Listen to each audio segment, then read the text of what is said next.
قال لي مسلمان الوقفة مع آية تدري ما إنه الله على كل شيء قدير.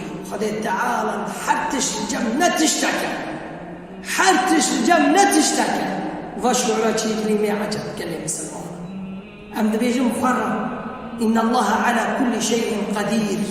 خذ حتى الجنة تشتكى عجب وإحساسات شيء جمع. قال لي مسلمان يقين كتير لي و اگر کتی دلی من خواه ایمانی مسلم و اگر نکتی دلی من خورا دلی مدلیزه معناها خلل دلی مداهی لازم عقیدی خاصا و سلیم بکن. قال مسلمان روکش انکک صالح فقیر دخانیا که دمون. قال مسلمان کسی خاطرنا خانه کی سقفی خواه که همه هلماشی زاره خواه چی کن گو چی کن گو سقف خانه دینه که سقف هلماشی رابو كارتك تشوشك ياز مشكل ياز ياكي إيمان خالد تعالى وترى قوم ياز مشكل وكل ما هرب بيد قلكي جورك يسقفك وشو كركريك وداشك وسقفات 10 سالان دريش كيف تشتك نبو نكل وبعد ديمر وكره حقو مازم والفورتكون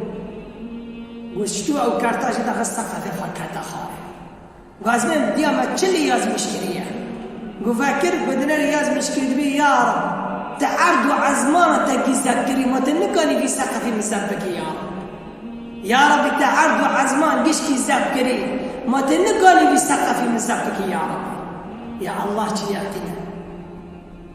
شي يقينا بخدا تعالى والله بالله وتالله يقين دلي مذهبه چه انسان برای مصیبت سردهات به چه نساغی سردهات به یقین بانا خود تعالی که حاشا خود تعالی کسی گوش بکنه برا بس ورد لیتا ان الله على كل شيء قدير حتى الجنة تشتكى كن فيكون.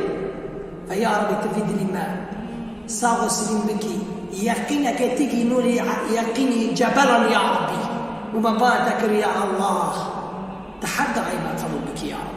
وصلى الله على سيدنا محمد وعلى آله وصحبه أجمعين.